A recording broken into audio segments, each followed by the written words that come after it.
il y a un autre moyen de sécurisation des données. Et ce moyen-là qui s'appelle sécurisation par key vault.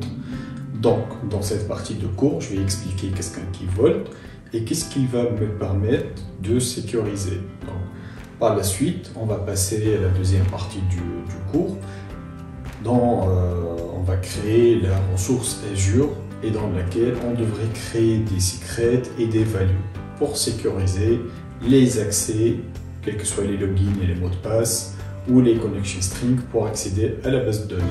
Il y a un autre moyen de chiffrement qui s'appelle Azure Key Vault.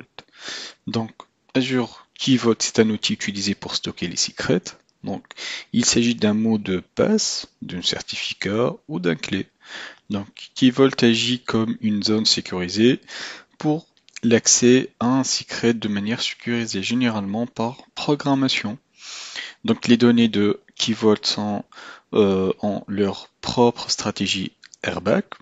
Donc, séparé de l'abonnement Azure, cela signifie que les personnes ayant le rôle d'administration d'abonnement n'auront pas accès au Key Vault. Donc, sauf s'il y a un accès qui a été donné explicitement pour la personne donnée. Donc, SQL Server, il s'agit d'une machine virtuelle. Azure ou local prend en charge l'utilisation d'Azure Key Vault pour stocker des certificats pour la fonctionnalité telle que le chiffrement transparent des données, le TDE plutôt. Le chiffrement de la sauvegarde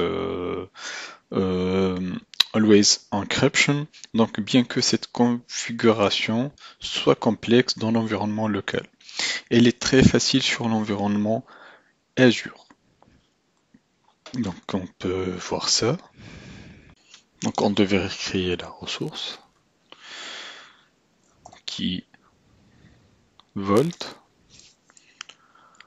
Non, plutôt Key Vault. Donc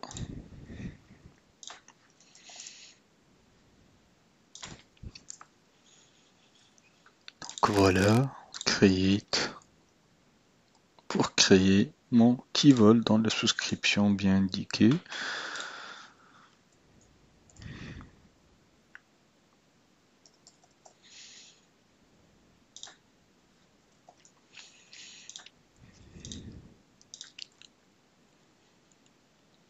Créer mon Key Vault.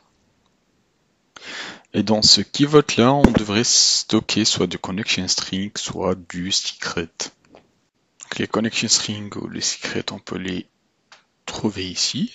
Donc dans secret, alors générer ou importer. Donc là, je peux créer un certificat ou upload manuel, le nom, le value du secret et content type, c'est optionnel. Donc je peux activer la date de début et la date d'expiration de mon secret et je peux l'activer ou désactiver.